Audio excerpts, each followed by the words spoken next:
Francesca, y bueno, a ver si puede leer un poquito el prólogo y opinar sobre qué le parece en ese sentido que los chavos o los artistas o los que estamos creando como aves creadoras estamos haciendo algo sobre este tiempo que está construyendo una decadencia en el sistema del Estado fallido, pero también en el sistema de cómo nos tienen atrapados a través del terror, de las drogas, de todo lo que conlleva la guerra sucia y también esta guerra mediática.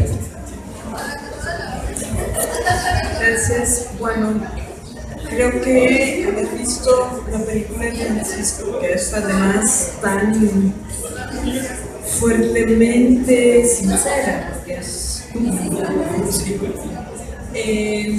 nos muestra que hay una continuidad de América Latina, que desde Venezuela, después los golpes de Estado en el sur, pasando por todas las guerras de liberación nacional de Centroamérica, las represiones utilizaron siempre los mismos métodos, que fueron increciendo de violencia. Es decir, Rita Laura Segato, que es una gran antropóloga, habla hoy de la pedagogía de la crueldad.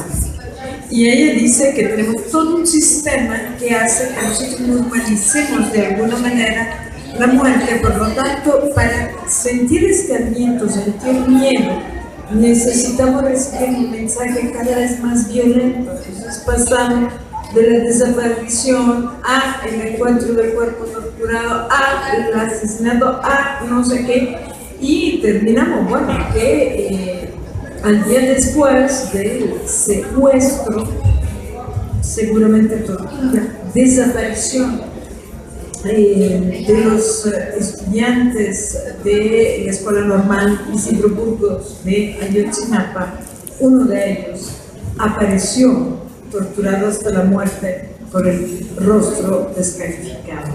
¿Qué quiere decir eso? Que ya para lanzar el mensaje de si se muere, miren lo que pasa, hay que lanzar un mensaje de una brutalidad, de una crueldad, ¿no? Que tiene que ver con nuestro cine, que tiene que ver con la televisión, que tiene que ver con qué tipo de informaciones dejan circular los periódicos, que tiene que ver con esta cosa como no puedes confiar en nadie, ¿no? No confíes en tu vecino, no hagas alianza, desaparécete de tu comunidad o desaparece de tu comunidad de tu vida, porque al final de cuentas las comunidades.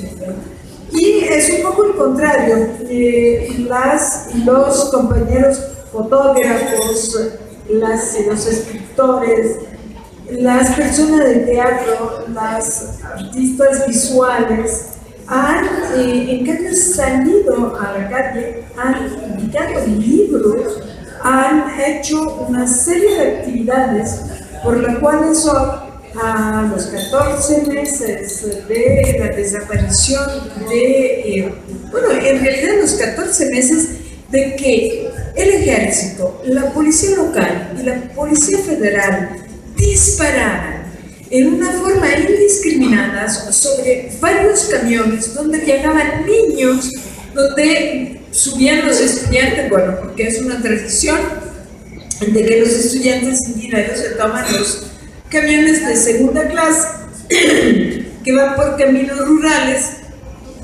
y no le pagan, ¿no? Es una especie de es una cosa como que sucede y que está aceptada, está dentro de la costumbre. Las escuelas rurales no tienen un quinto, no se les da un quinto, la mayoría de los estudiantes de Ayotzinapa producen su propia comida porque si no, ni siquiera van a llegar a comer, ¿no? Entonces resulta que disparan enloquecidamente sobre 5 camiones después de los cuales, después durante la noche, asesinan a un niño que regresaba de jugar fútbol, ¿no? Es decir, dispararon indiscriminadamente y puesto que los estudiantes de Ayotzinapa iniciaron un intento de defensa del lugar, de defensa de la gente que andaba en los camiones y entre sí agarran 43 de ellos y los desaparecen. Están desaparecidos hasta el día de hoy. Cuando, por otro lado, maestros y maestras en Chiapas, en Oaxaca, en Michoacán, en Hidalgo, están sufriendo la represión porque han enfrentado un examen que no consideran como propio para una reforma que no ha sido pactada entre nadie, que todo el mundo sabe que es necesaria, con cuidado. Eso, todo el mundo sabe que es necesaria una reforma de la educación en México.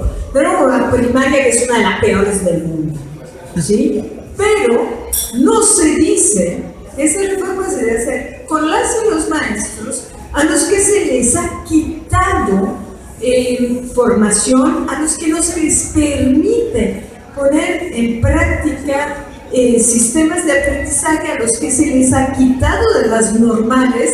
Una cantidad impresionante de normales ha sido cerrada en México, tenemos solo 17 abiertas en este momento, de las más de 80 que había. Y entonces, todo eso no se dice que la enseñanza ha empeorado desde que las maestras y los maestros pasan por licenciaturas al vapor, un poco dentro de esta cosa, porque el saber ahora se mide por papelitos universitarios. Entonces, México es irremediablemente que esta es la escritura de Fernando, es un intento de respuesta que él ahora les va a decir. Yo solo voy a leer el prólogo del librito que él me hizo llegar por internet. Platicamos y me gustó mucho. La poesía megáfono de Fernando Hipólito Mendoza es un reclamo al ombligo del mundo. Sus versos brotan del apremio por la vida de los estudiantes desaparecidos de la escuela rural de Ayotzinapa, de la exigencia de justicia, de la angustia de las madres y los padres. No ha inventado el poema metralla ni el compromiso del portavoz. La poesía urgente ha acompañado la historia del mundo en cada palabra que estalla porque no puede guardarse más su dolor, su raya o su esperanza. Gabriel Celaya definía la suya una poesía herramienta, palabras que todos repetimos sintiendo. Descrita en versos como compromiso de voz y afirmación social, su poesía fue un furor melancólico que cruzó las generaciones y los mares. Sin embargo, Fernando identifica el poema con el nombre del territorio 100 veces traicionado, siempre un paso más allá del entierro anunciado, ahogado en el silencio que atormenta a los pobres, cruel hasta la tortura, que siente como un ser perdido y como una huella del paso que hay que dar todavía. México es para Fernando Hipólito un amor, un desierto, un mar. Dirige la necesidad de su poema porque viaja como una bala perdida en las entrañas de ciudades, desquebrajando vidas. Lo insulta, lo odia, le reclama su abandono. Irremediablemente México no hace del país un elemento decorativo, lo reconoce como un terreno fértil pero enteramente desubicado. Aúlla de dolor y muerte entre sus tierras y sus calles y levanta un bramido audible más allá de la desesperanza que provoca la violencia cotidiana. Sus versos rebasan el debate. Si el bien es amor a la tierra, libertad y anhelo, ¿es el mal la vida sofocada, la violencia, el miedo? Eres tierra salpicada de ese terror del cuento en vías de ser contado, le dice con el ardor de quien se siente incapaz de recibir amor de quien ama, al México de la voz ignorada que demanda poner fin a cualquier opresión. Si irremediablemente México es un revólver dispuesto a matar a las nuevas generaciones, el poema no tiene sentido. Por ello Fernando lo afirma y lo niega. El perro indomable es un canto que se estrella en los corazones. El poeta es el salvaje que destierra a quien ha oprimido a sus dioses. No todo se muere en exterminio en los versos de Fernando Hipólito, aunque hay un pueblo que en ellos se muere de impunidad y violencia, en el sucederse de vocaciones lanzada al ruedo de la acción conjunta. El pueblo de México que sangra también le llora por sus hijos de tierra y de flores y le canta en la más íntima estancia de verdad y vuelo. México es cielo, tierra cautiva, domesticación hasta el consumo. México es una tragedia que en el día de hoy deslumbra, pero su presencia dividida nos entrega entera a la noche triste de los bandidos. La poesía megáfono acentúa una protesta, es una voz que exige justicia. Muchas gracias.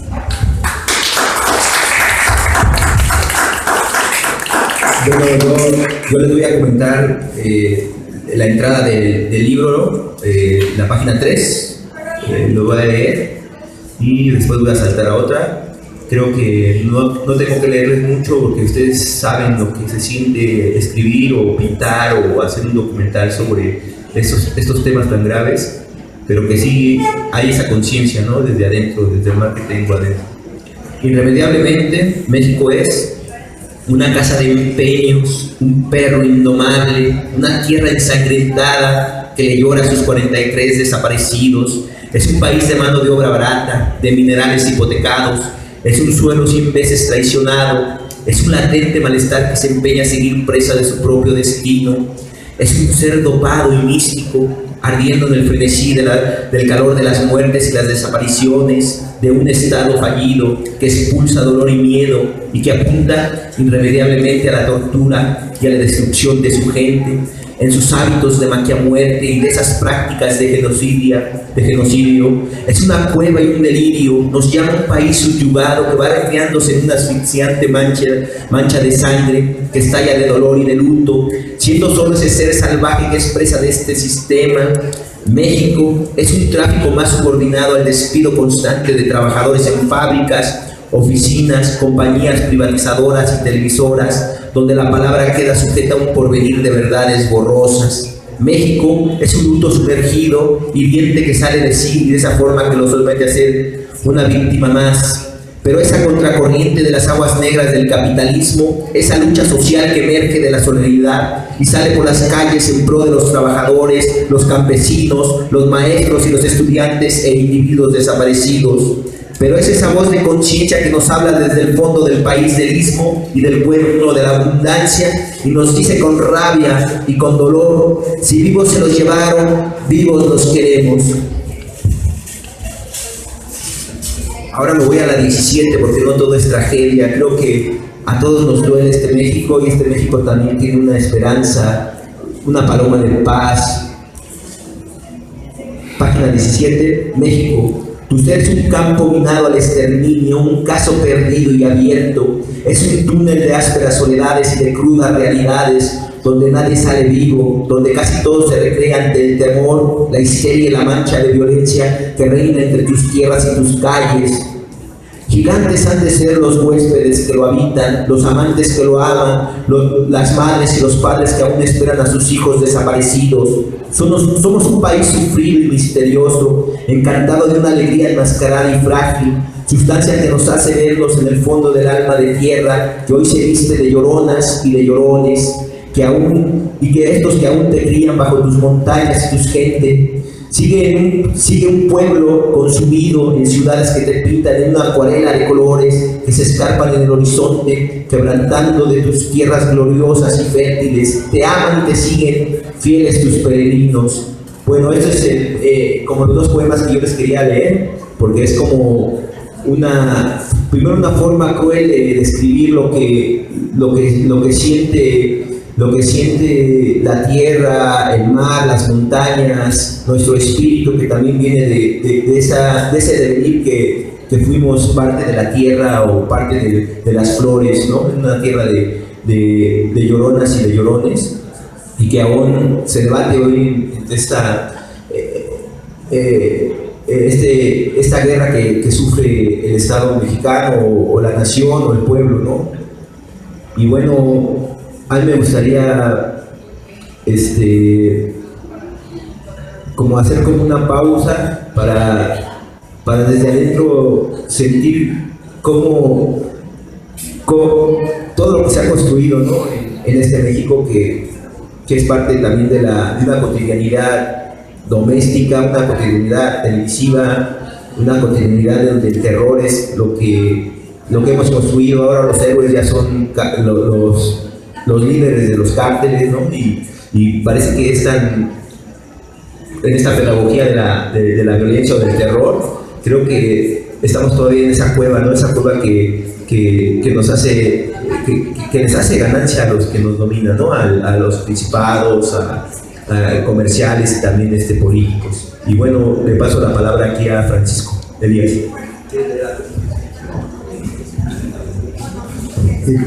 Bueno, felicitaciones.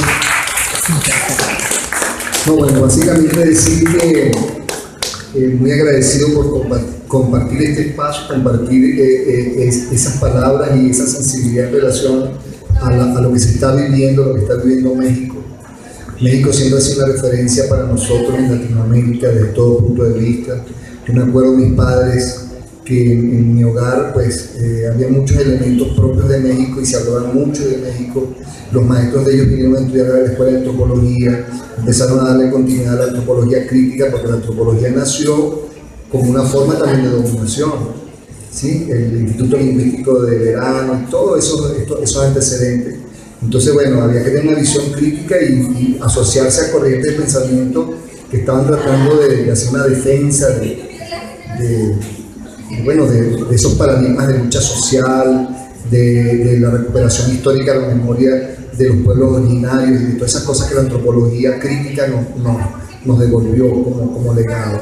Entonces siempre hay una referencia importante, por eso el hecho de yo venir a México no es casuístico, o sea, no es que yo, voy a México como una aventura más, sino que decididamente atraído por una realidad muy compleja, porque la pregunta aparece a veces, ¿y por qué México?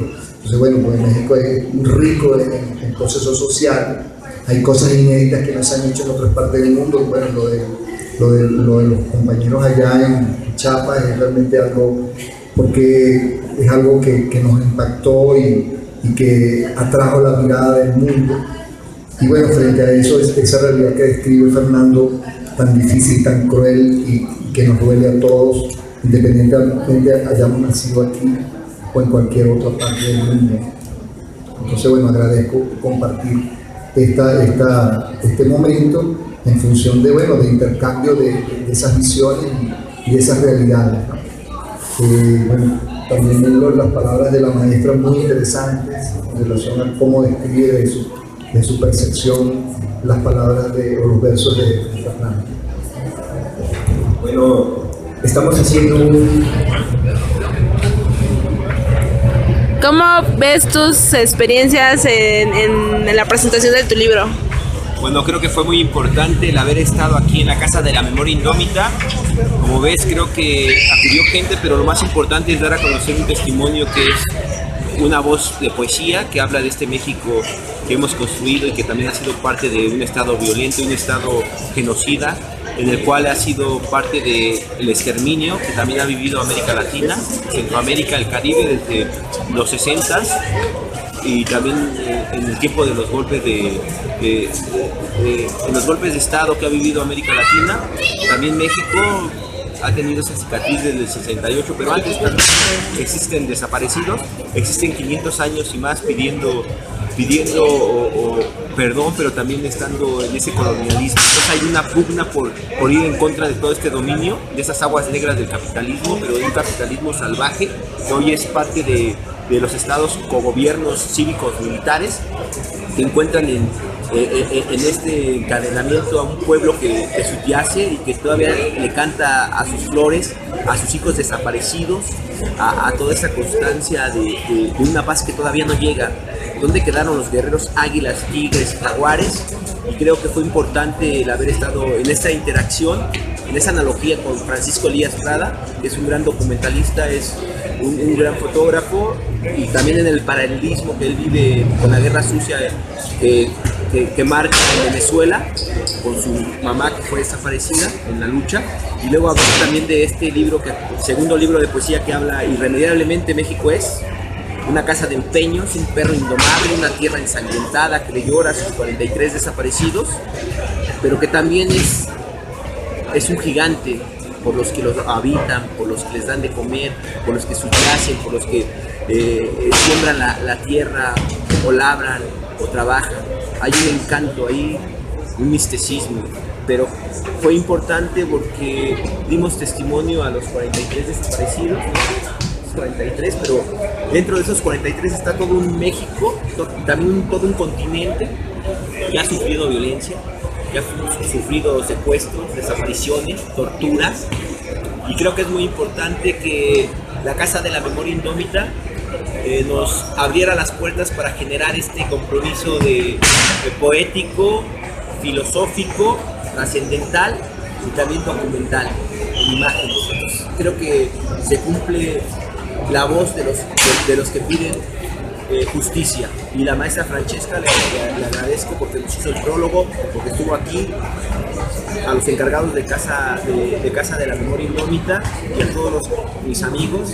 Creo que es un testimonio para generar más compromisos en la interpretación, en la creación, en la mimesis artística, y creo que en las banquetas, en las coladeras, en los subterráneos, en las calles del México y de los pueblos se están generando cuestiones críticas, en el cual nos hace ver que no todos estamos en la cueva mediática generada por un sistema global, por un mercado global que está correlacionado con los gobiernos, con los gobiernos cívico-militares, las fuerzas castrenses, el empoderamiento de las drogas, los cárteles, esos cárteles que juegan también en una época una pedagogía del terror, y que también ahora nosotros, o la más media, genera héroes que ya son los superhéroes, entre paréntesis los cárteles, ¿no? Los representantes de los cárteles de drogas.